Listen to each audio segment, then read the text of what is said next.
Hello friends, welcome to the Jigno S academy. चलिए हम जानते हैं about Kyoto protocol. Kyoto protocol को आज हम डिटेल में डिस्कशन करेंगे इसका, और हर एक चीज़ जानेंगे इसके बारे में। तो जितने भी आपके डाउट्स हैं अबाउट क्योटो प्रोटोकॉल वो सब सॉल्व हो जाएंगे आज के बाद। तो चलिए स्टार्ट करते हैं। क्योटो प्रोटोकॉल जो एक काइंड ऑफ एग्रीमेंट है जो डेवलप्ड नेशन के बीच में हुआ है, ताकि जो कार्बन डाइऑक्साइड का जो एमिशंस है उसको रिड्यूस किया जा सके, और जो क्लाइमेट चेंज के ऊपर जो ग्रीन हाउस गैस का जो इम्पैक्ट है उसको मिनिमाइज़ किया जा सके। इसमें कुछ जो मोस्ट इम्पॉर्टेंट गैसेस हैं जिनको हमने रिड्यूस करना है, वो है carbon dioxide, methane, nitrous oxide और chlorofluorocarbons and perfluorocarbons and sulphur hexafluoride. ये कुछ गैसेस हैं जिनको हमने रिड्यूस करना है। और क्योटो प्रोटोकॉल जो था वो 11 दिसंबर 1997 को अडॉप्ट किया गया था, और कुछ कॉम्प्लेक्स रेटिफिकेशन प्रोसेस की वजह से इसको फोर्स में लाया गया था 16 फरवरी 2005 को। लेकिन इसमें करेंटली जो है वो 192 पार्टीज़ है क्योटो प्रोटोकॉल में। अगर हम देखें तो जो क्योटो प्रोटोकॉल है वो ऑपरेशनलाइज है बाय यूएनएफ ट्रिपल सी, जो कि एक कमिटिंग इंडस्ट्रियलाइज्ड कंट्रीज़ है, जो इकोनॉमी की जो ग्रीन हाउस गैसेज हैं जो उस कंट्रीज़ की, पर्टिकुलर कंट्रीज़ की, उसको एक रिड्यूस करता है। और ये जो इंडिविजुअल टारगेट उनको प्रोवाइड करता है ताकि वो अपने कैपेसिटी के हिसाब से उसको रिड्यूस कर सकें। तो ये कन्वेंशन जो है वो अपने आप में एक बहुत ही ज़्यादा इंपॉर्टेंट कन्वेंशन है उन कंट्रीज़ के लिए जो इस पॉलिसीज़ को अडॉप्ट करती हैं और कुछ मेजर्स लेती हैं ताकि जो गैस है, जो गैस एमिशंस है, उसको मिटिगेट किया जा सके, और वो पीरियोडिकली यानी कि टाइम टाइम पे उनको उनकी रिपोर्ट जो है वो प्रोवाइड करें। क्योटो प्रोटोकॉल जो है वो कुछ प्रिंसिपल्स पर बेस है और कुछ प्रोविजंस हैं इसके, और जो इसके दौरान में फॉलो करने होते हैं वो है, ये सिर्फ डेवलप्ड कंट्रीज़ के ऊपर ही बाइंड होती है। ठीक है, जो हैवियर बर्डन होता है वो डेवलप्ड कंट्री पर ही होता है, क्योंकि मोस्ट ऑफ द इंडस्ट्रियल जो वर्किंग होती है वो ज़्यादातर वही करती हैं। जो डेवलपमेंट चीज़ें होती हैं, इंडस्ट्रीज़ होती हैं, वो सब वहीं पे जो डेवलप्ड नेशंस होता है वहाँ पे ज़्यादा होती हैं। इस तरह से वो जो ग्रीन हाउस गैस का एमिशंस है वो ज़्यादा करते हैं। इसलिए जो हैवी बर्डन होता है इस क्योटो प्रोटोकॉल का वो उन्हीं कंट्रीज़ के ऊपर होता है। ठीक है, लेकिन कुछ रिस्पॉन्सिबिलिटीज़ जो होती हैं वो सभी कंट्रीज़ के ऊपर होती हैं, क्योंकि ऐसा कहा जाता है कि जो ग्रीन हाउस गैसेस हैं वो एटमॉस्फेयर में बहुत ही खासा क्लाइमेट चेंज के ऊपर प्रभाव डालते हैं। तो जो डेवलप्ड नेशन है वो ज़्यादातर इन गैसेस का एमिशन करते हैं। तो जो हैवी बर्डन होता है इस चीज़ का वो उन्हीं पर होता है। अगर हम देखें एनेक्स बी क्योटो प्रोटोकॉल, वो एक बाइंडिंग सेट करता है ताकि जो टारगेट्स हैं 37 इंडस्ट्रियलाइज कंट्रीज़ के ऊपर, उसको वो इजीली मीट कर सकें, और जो इकोनॉमिक ट्रांजिशन है यूरोपियन यूनियन में उसको भी वो इजीली मीट कर सके। ओवरऑल अगर हम देखें तो जो टारगेट है वो 5% एमिशंस रिडक्शन है, अगर हम कंपेयर करें 1990 के लेवल से। तो ये कुछ 5 सालों में इसका जो कमिटमेंट है वो इम्प्रूव हुआ है। कुछ इम्पॉर्टेंट एलिमेंट हैं जो कुछ इम्पॉर्टेंट एलिमेंट है क्योटो प्रोटोकॉल के जो इस्टेब्लिश करते हैं एक फ्लेक्सिबल मैकेनिज़्म, ताकि जो ट्रेड एमिशंस को परमिट करते हैं। जैसे ट्रेड एमिशंस क्या है कि जो डेवलपिंग नेशंस होते हैं, जो अभी पूरी तरह डेवलप नहीं हुए होते हैं, तो उनका जो गैस एमिशन है वो क्या होता है, कम होता है। ठीक है, तो as compare to developed nation, ठीक है, डेवलप्ड नेशन जो कि ज़्यादा मात्रा में उस गैसेस का एमिशन करते हैं। तो मान लो कि दोनों कंट्रीज़ को, जो डेवलपिंग कंट्रीज़ हैं, ये डेवलपिंग कंट्रीज़ हैं और ये डेवलप्ड कंट्रीज़ हैं, इनको 5-5 का टारगेट मिला है। ठीक है, तो जो डेवलपिंग नेशन है वो क्या करेंगी, उनका तो कम एमिशन है गैसेस का, तो वो क्या करेंगे कि उन्होंने 2% ही उसको किया है, बाकी वो 3% उन्होंने बचा लिया है। ठीक है, मतलब इनको मिला है कि 5% तक ये अपना मिशन कर सकते हैं, लेकिन उन्होंने 5% नहीं किया, उन्होंने 2% ही किया, बाकी 3% का टारगेट उनका रह गया। लेकिन जो डेवलप्ड नेशन है उनका क्या है कि ज़्यादा है मिशन, तो वो क्या करते हैं कि 5 से ज़्यादा कर लेते हैं। मान लो उन्होंने कर लिया 8%, राइट। तो इससे क्या होता है कि जो डेवलपिंग नेशन है वो उनका जो क्रेडिट बच गया है, जो उनका टारगेट बच गया है, वो यहाँ पे इनको सेल कर सकते हैं कि आप ये मेरा 3% ले लो, इससे इनका क्या होगा, इक्वल हो जाएगा। ठीक है, तो इस तरह से ये इनको अपना जो क्रेडिट है वो सेल करके अपनी अर्निंग भी कर सकती हैं। तो एक इस तरह का मैकेनिज्म मार्केट में लाया गया था। इंटरनेशनल एमिशन ट्रेडिंग, जो कि countries that emit less than they are allowed to cancel this amount to industrialise countries, ये मैं बता चुकी हूँ, आपको समझ में आई होप आ गया होगा। ठीक है, इसके बाद देखते हैं दोहा एग्रीमेंट। दोहा एग्रीमेंट जो था वो कतर में हुआ था 8 दिसंबर 2012 को। दोहा अमेंडमेंट जो था वो एक क्योटो प्रोटोकॉल के द्वारा अडॉप्ट किया गया था फॉर सेकंड कमिटमेंट पीरियड। ठीक है, कि सेकंड कमिटमेंट लिया जाएगा, जो कि स्टार्ट हुआ था 2013 में। अगर हम देखें तो लास्टिंग था अंटिल 2020। ठीक है, अमेंडमेंट इसमें क्या इंक्लूड थे कि जैसे न्यू कमिटमेंट लिया गया फॉर एनेक्स 1 पार्टीज़ के लिए, कि जो क्योटो प्रोटोकॉल जो एग्री करते हैं इन कमिटमेंट को लेने के लिए सेकंड कमिटमेंट पीरियड में 1 जनवरी 2013 से लेकर 30 दिसंबर 2020 तक। ठीक है, तो उन्होंने इन सब चीज़ों को, इस लिस्ट को रिवाइज़ किया कि जो ग्रीन हाउस गैसेस है उनको जो पार्टीज़ रिपोर्ट करती हैं सेकंड कमिटमेंट पीरियड में, तो उन सब चीज़ों को इन्होंने बहुत अच्छे तरीके से वहाँ पे बताया कि कैसे कैसे इन चीज़ों को हमने हैंडल करना है। अमेंडमेंट जो था सेवरल आर्टिकल्स में, जो क्योटो प्रोटोकॉल ने स्पेसिफिकली उनको रेफरेंस दिया था इस इश्यूज़ के रिगार्डिंग कि आपने इस इश्यूज़ को ज़्यादा हाईलाइट करना है। तो वो चीज़ें जो फर्स्ट कमिटमेंट में पूरी नहीं हो पाई थी, वो सेकंड कमिटमेंट में इन सब चीज़ों को पूरा किया गया था। जो भी इन्होंने नए अपडेट ज़रूरी थे लाने, वो चीज़ यहाँ पे लाई गई थी।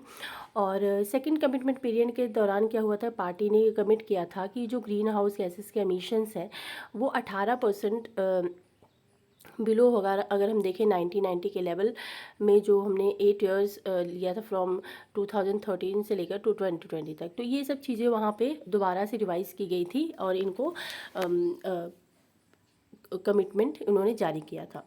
कुछ हमने फैक्ट देखने about Kyoto protocol. Kyoto protocol में 192 कंट्रीज़ हैं, हैं जो कि पार्टीज़ हैं, और 84 कंट्रीज़ जो है वो सिग्नेटरीज़ हैं क्योटो प्रोटोकॉल की, जिसमें से अगर हम देखें कनाडा, अंडोरा और United states of America, south Sudan, ये पार्टीज़ नहीं हैं क्योटो प्रोटोकॉल में। ठीक है, और ये उन्हीं कंट्रीज़ के ऊपर लीगली बाइंडिंग है जो UNFCCC के पार्टीज़ के वो मेंबर्स बन चुके हैं क्योटो प्रोटोकॉल में। ठीक है, तो इसको थर्ड सेशन जो था UNFCCC का, तब अडॉप्ट किया गया था क्योटो प्रोटोकॉल को। अगर हम देखें तो to the targets of the, अगर जो क्योटो प्रोटोकॉल के टारगेट्स हैं उनको मीट करने के लिए जो मेंबर कंट्रीज़ होती हैं वो इंटरनेशनल शिपिंग और इंटरनेशनल एविएशन को इंक्लूड नहीं कर सकती। ठीक है, तो कंट्रीज़ जो होती हैं वो लैंड यूज़ या फिर लैंड यूज़ चेंज और फॉरेस्ट्री को, ये सब अपनी क्योटो प्रोटोकॉल के टारगेट्स को मीट करने के लिए इन सब चीज़ों का यूज़ वो कर सकते हैं। चाइना ने इसको साइन किया था 1998 में, और जब ये प्रोटोकॉल जो है वो ओजोन डिप्लीटिंग सब्सटेंसेस को इंक्लूड नहीं करता है, जो बाद में मॉन्ट्रियल प्रोटोकॉल के द्वारा ये इंक्लूड और कवर किया गया था।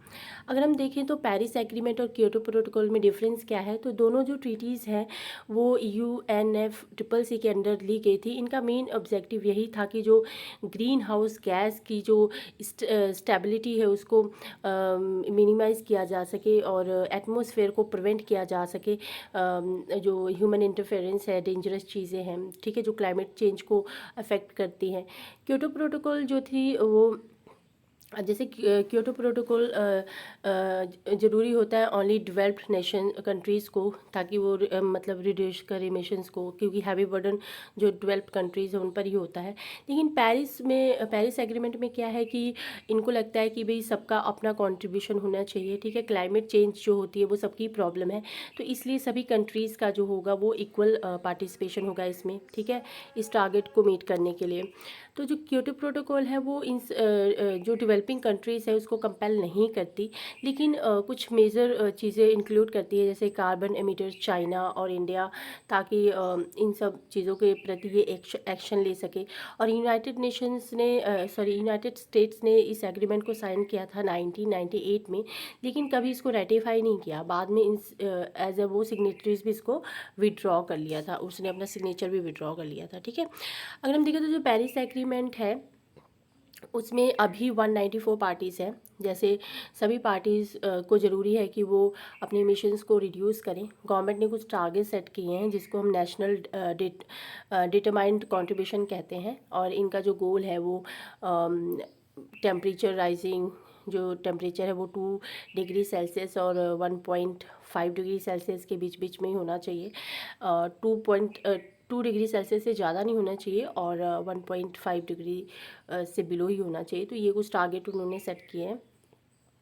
अब देखते हैं कि इंडिया का क्योटो प्रोटोकॉल में क्या रोल है। इंडिया जो है वो कुछ ऑब्लिगेशंस से जो है वो एग्जेम्प्टेड है कि जो ग्रीन हाउस गैसेस को वो रिड्यूस करेगी कुछ लॉ के अंदर। तो इंडिया जो है एक स्पेशल एम्फेसिस करती है डिफरेंसेस जो होते हैं, जो बर्डन होता है इंडिया के ऊपर क्लाइमेट चेंज से रिलेटेड या फिर इंडस्ट्रियलाइज्ड डेवलपिंग कंट्रीज से रिलेटेड। तो इंडिया जो है वो अपनी टारगेट को अच्छे तरीके से मीट करती है। तो इंडिया जो है वो कुछ रिस्पॉन्सिबिलिटी लेने के लायक है, और वो सोशो इकोनॉमिक ग्रोथ जबकि साइमल्टेनियसली प्रेशराइज़ किया जाता है अदर नेशंस के द्वारा इंडिया को कि इंडिया जो है वो ज़्यादा ग्रीन हाउस गैस का एमिशन करता है, बट ऐसा नहीं है। इंडिया जो है वो उसको पता है कि वो किस तरह से अपनी चीज़ों को बैलेंस कर सकता है, ठीक है। तो एक इस तरह से इंडिया के ऊपर उन्होंने ज़्यादा एनेक्स 1 कैटेगरी के तहत शोल्डर्स पे रिस्पॉन्सिबिलिटी डाल रखी है कि आपने ग्रीन हाउस गैसेस एमिशंस को रिड्यूस करना है। तो इंडिया ने जो था वो सेकंड कमिटमेंट पीरियड में क्योटो प्रोटोकॉल को रेटिफाई किया था, और दोहा अमेंडमेंट में जो उन्होंने कुछ टारगेट्स थे उसको मीट किया था, और जो 2012 से लेकर 2020 तक उनको टारगेट्स मिले थे उसको मीट किया था। और इंडिया जो था वो 80th कंट्री था जो इस अमेंडमेंट को एक्सेप्ट किया था, ठीक है। और कंक्लूज़न की तरफ बढ़ते हैं। अगर हम देखें तो climate change which is very important thing in our life. अगर हम क्लाइमेट चेंज को डिस्ट्रॉय करेंगे, उसके बारे में नहीं सोचेंगे, तो आई डोंट थिंक कि आगे हमारी लाइफ जो है वो बहुत ही ज़्यादा ईजी होने वाली है। तो क्योटो प्रोटोकॉल जो है वो क्लाइमेट चेंज के कंसर्न को दर्शाता है, और वो ये एक ट्रीटी है डेवलप्ड और डेवलपिंग कंट्रीज़ के बीच में, ताकि जो ग्रीन हाउस गैसेस है उसको कट किया जा सके और जो कार्बन डाई एमिशंस है उसको रिड्यूस किया जा सके। तो जो ये एक फ्रेमवर्क है, तो एक यूएन गोल प्रोवाइड करती है इस जो ग्लोबल वार्मिंग के इफेक्ट है उसको लिमिट करने के लिए। और ओवरऑल जो एक पॉपुलेशन इंक्रीज़ हो रही है डे बाय डे, इससे क्या होता है क्लाइमेट चेंज पे ज़्यादा प्रभाव पड़ता है। कुछ आइलैंड्स हैं जो गवर्नमेंट के हैं वो भी एक्सटिंक्ट होने वाले हैं due to melting of glaciers and increase the extreme weather events. तो ये सब कुछ नुकसान हो रहे हैं क्लाइमेट चेंज की वजह से। अगर हम देखें तो जो one of the most important international climate change treaties है क्योटो प्रोटोकॉल, जनरली एक हिस्टोरिक लेजिस्लेटिव इनकॉम्प्लिशमेंट है जो एक पेरिस एग्रीमेंट को रिप्लेस करता है क्योटो प्रोटोकॉल से। तो ये अभी भी एक बहुत ही अच्छा जो पेरिस एग्रीमेंट है उसने क्योटो प्रोटोकॉल को रिप्लेस कर दिया, लेकिन फिर भी अगर हम देखें तो ये हिस्ट्री का जो इन्वायरमेंट प्रोटेक्शन का सबसे बड़ा स्टेप रहा है क्योटो प्रोटोकॉल।